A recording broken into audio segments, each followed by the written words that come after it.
가족은 한 사람의 삶에 가장 강력한 영향을 미치는 정서적 시스템입니다. 그리고 부모의 감정과 불안은 무의식적으로 자녀에게 전달됩니다. 부모는 모든 자녀를 똑같이 대한다고 생각할 수 있습니다. 하지만 현실에서는 그렇지 않습니다. 어떤 아이는 부모의 기대와 관심을 한몸에 받고 어떤 아이는 상대적으로 소외되거나 방임됩니다. 이것은 단순한 편애가 아닙니다.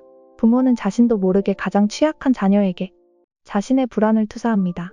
보에는 이것을 가족 투사 과정이라고 불렀죠. 그러면 부모는 왜 특정 자녀에게 불안을 투사할까요? 가족 안에서 부모의 감정은 그냥 사라지지 않습니다. 해결되지 않은 불안과 스트레스는 반드시 어디론가 흘러갑니다. 그리고 그 대상이 되는 사람이 바로 자녀입니다. 예를 들어 부모가 삶에 대한 걱정과 불안이 크다면 그 불안이 특정 자녀에게 집중됩니다.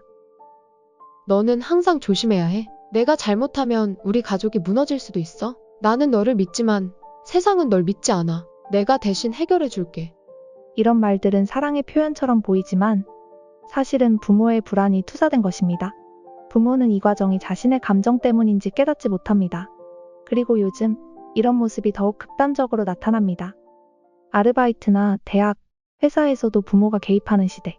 알바를 빠질 때 직접 부모가 전화해서 사정하는 경우, 대학교 교수에게 부모가 항의 전화를 하는 경우, 심지어 직장에서 상사에게 대신 항의하고 퇴사에 관여하는 부모까지. 부모는 자녀를 보호하고 싶어서 혹은 자녀를 도와주려고 해서 이런 행동을 합니다. 하지만 이 과정에서 자녀는 스스로 문제를 해결할 기회를 잃어버립니다. 부모가 개입할수록 자녀는 더욱 부모에게 의존하게 되죠. 더 심각한 건 이런 패턴이 지속될수록 자녀는 독립하지 못하는 캥거루족으로 남게 됩니다. 가족 투사 과정과 캥거루족, 어떻게 연결될까요? 부모의 불안은 자녀의 미분화를 촉진시킵니다. 부모가 자신의 불안을 감당하지 못할 때 그 감정이 특정 자녀에게 집중됩니다. 자녀는 부모의 감정을 자신의 감정처럼 받아들이면서 독립적으로 사고하는 능력을 잃어버립니다. 또한 자녀의 의존은 부모의 개입 심화에서 비롯됩니다. 부모가 개입하면 자녀는 스스로 결정할 기회를 잃고 결국 부모에게 의존하는 것이 편해집니다. 그러면 부모는 이 아이는 내가 없으면 안 돼 라고 생각하게 되고 더욱 깊이 개입하게 되겠죠. 캥거루족 증가는 가족 투사 과정의 결과일 수 있습니다. 성인이 되어서도 자녀는 독립하지 못하고 부모와 정서적으로 경제적으로 얽힌 채 살아갑니다. 자녀는 스스로 세상을 헤쳐나갈 자신이 없고 부모 역시 자녀를 놓아주지 못하는 악순환이 계속되죠. 이러한 가족 투사 과정은 현대 사회에서 더 강해집니다. 보엔이 이 이론을 만들 당시에는 여러 자녀가 있는 가정이 많았습니다. 하지만 지금은 3에서 4인 가족이 일반적이죠. 아이의 수가 줄어든 만큼 부모의 기대와 불안이 특정 아이에게 더 집중됩니다. 그래서 가족 투사 과정은 이제 비선택적으로 더 강하게 일어나는 시대입니다. 그리고 경제적 불안까지 더해지면서 자녀가 부모에게 의존하는 시간이 길어집니다.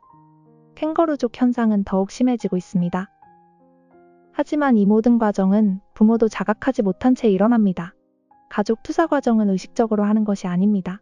부모는 스스로 이런 패턴이 있다는 걸 알아차리지 못합니다. 부모는 그저 이 아이가 걱정돼서, 이 아이는 내가 도와줘야 해서, 이 아이만큼은 잘 되길 바라는 마음에서 라고 생각할 뿐입니다. 하지만 그 마음이 자녀에게 정서적 부담이 되는지는 보지 못합니다. 이렇게 가족 투사 과정은 무의식적이고 반복적으로 일어납니다. 그러면 가족 투사 과정에서 벗어나려면 어떻게 해야 할까요? 오랜 시간 지속된 이 관계 패턴에서 벗어날 수는 있는 걸까요? 무엇보다 부모는 자신의 불안을 자녀에게 투사하는 패턴을 인식해야 합니다. 모든 자녀에게 감정적 균형을 유지하고 개별적인 성장을 지원해야 하겠죠. 그리고 자녀는 부모의 정서적 영향을 자각하고 자기 분할을 위한 노력을 해야 합니다. 특히 부모는 자녀를 과잉 보호하는 대신 그들이 독립할 수 있도록 지원하는 태도를 가져야 하겠죠. 이러한 부분을 인식하고 다루면 건강한 가족 관계를 만들 수 있습니다. 지금 당신의 가족에서는 어떤 정서적 패턴이 작동하고 있나요?